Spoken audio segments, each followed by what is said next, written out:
Brazil and Croatia. For the third time in World Cup history, these two teams meet up. Two previous occasions has been in the group stage, and Brazil have been winners on both occasions. 2014 was, of course, the opener of that World Cup, where Pletikosha, the goalkeeper, had an absolute disaster class, by the way. And Oscar, I don't know how he scored it. But this time around, the stakes have never been higher. A chance to advance to the semifinals of this year's World Cup. Brazil, who were playing Jogo Bonito, Carnaval, Samba football against South Korea, going up against Croatia, who we know, when this team are down, you never count them out. They are just a gritty side with a fantastic midfield, and Gvardiol, who's one of the best center backs already in the world. Here is the preview and prediction of Croatia and Brazil. Like, comment, subscribe. Let me know your predictions in the comments down below. Let's get into the video. Once again, Croatia win on penalties in the World Cup. Sounds familiar, but this team just love doing it the hard way. They love giving their fans anxiety, pressure, can't even watch the TV because of penalty shootouts. I love it. But also, it must be horrible for Croatian fans always going through these penalty shootouts. Yes, they haven't looked fantastic in this World Cup. I have to be honest. Croatia kind of just limped their way out of the group stage, because they should have lost to Belgium. Against Japan, you could say they were not at it in the first half, but the second half in extra time, Zlatko Dalic made some bold decisions. That's why he got his team to the World Cup final in 2018. The bold decisions paid off. Bringing up Modric and Kovacic, bringing on the substitutes like Vlasic, Basilic, they made a difference. They scored their penalties. And I think the legs were kind of going away from Modric. It's a lot of games, people, in a short amount of time. But now they have a bit of rest before this game. We know with the Croatia that the midfield is just fantastic. My worry with this team, and I think a lot of people are seeing it, is the attack. They just don't have a striker. I mean, Zlatko Dalic even put on Budimir, who hadn't played any minutes, thought maybe he can make a difference. He brought him off then in extra time. So, sadly from Budimir, that's kind of disrespectful in a way, but man, you know what? I don't know what you guys Croatians think of this. I think for this matchup, because you're not going to have a lot of possession of the ball, and you're going to be a bit more counter-attacking, and we know with this midfield, they could find a pass from anywhere.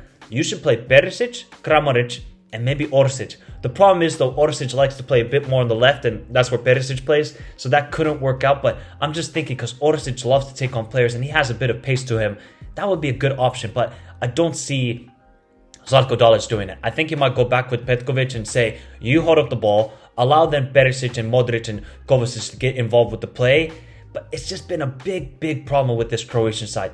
The attack has been lacking, except for Perisic. The guy, when it comes to World Cups, and when he puts on that national team jersey, he turns into an absolute beast. Defensively, they looked good. I think Sosa, you could tell, going forward, was a big miss. So let's see if he's going to be healthy for this game, because Barisic did well, but just attacking-wise didn't offer as much as Sosa did.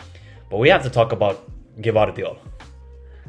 This guy is an absolute beast, man. No wonder Chelsea want to pay 80 million for him. I was like, okay, he's had some good performances with RB Leipzig.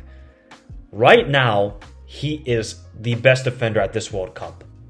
Calm on the ball, physical, just insane. Maybe he should play with the mask on for the rest of his career. He's turned into an absolute beast. So Croatia, yes, great team, gritty. We know they're never going to give up. Even if they go 1-0 down in this matchup, you can't count them out.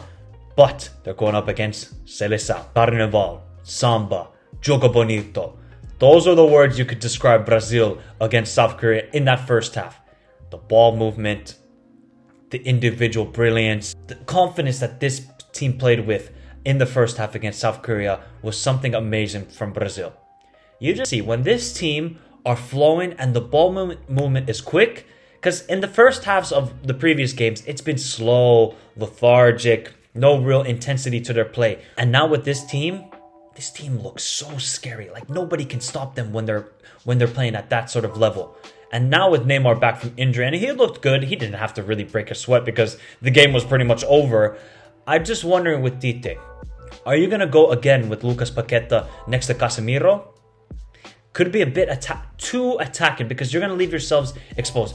Defensively, they have been very good, although they gave up chances in the second half to South Korea, but I just think they just brought it back to first gear. They were at 7th gear, they brought it back to first gear. This game, they have to be cautious though. If they're going to underestimate Croatia, they will be punished. And we know that when it comes to this Croatian side. But I'm just fascinated with Tite. Okay, you have Militao, you have Danilo, good fullbacks. I think Danilo obviously offers something much more forward than obviously Militao, who offers nothing pretty much. It's just, who are you going to play next to Casemiro? You have to be a little bit worried with this Croatian side because we know how good the midfield is. And maybe Tite will know that from the Real Madrid players and Casemiro who play with Modric and other guys. They know the threat that this Croatian side can bring. So Tite just needs to be a bit worried when it comes to the midfield. Otherwise, don't change anything. Richarlison, my God. I mean, this guy, I didn't think had any flair to him. But right now, he's playing at some crazy level. He has more World Cup goals than Ronaldinho and Adriano. Think about that. Richarlison. It's pretty remarkable. But Brazil, they have to come with the right mentality and they will win this game. They're not going to obliterate Croatia, right? They're not going to do that. This is going to be a tough game. And I think it's good preparation if they win this matchup for the further two matches that they possibly could have.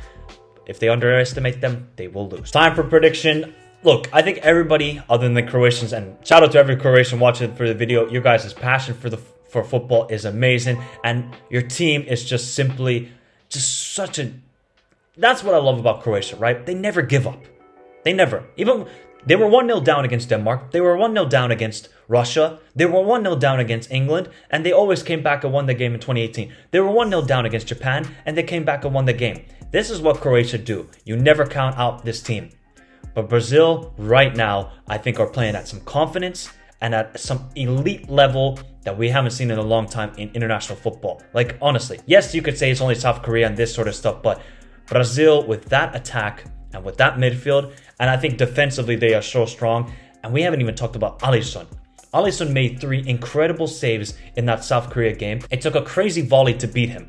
Otherwise, Alisson has been money at this year's World Cup. He hasn't had much to do, but when he's been called up, he shows up. So, my prediction is I don't think this is going to be a obliteration or anything like this. I think it's going to be a very close game. I could see Brazil going 1-0 up, getting a second goal in the second half, Croatia bringing it back, and it ends 2-1 for Brazil. It is going to be a very tough matchup.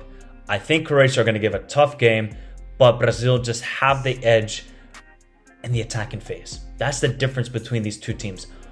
They have both good defenses, both great midfield, but the attack, there's a vast quality in that. So Brazil win 2-1 and advance to the semifinals. Should be a great game, people.